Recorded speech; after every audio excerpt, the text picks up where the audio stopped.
Так, пацаны, нормальная щучка такая. Вот, говорил, после обеда покрупнее идет. Нормально. Ну-ка, Дима, возьми ее рядом с собой. Это тоже флажок. Работал. Возьми ее с собой. Сейчас. Куда взять ее? В Алмату или в Астрану? Нормально еще. Пасть не очень большая, но карабин раскрылся. Как она осталась у нас чудо. Еще и прыгай. Еще и прыгай. Сейчас мы ее...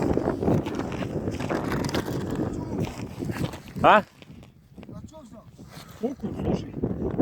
На окуне? У тебя что? Я вот здесь это знаю.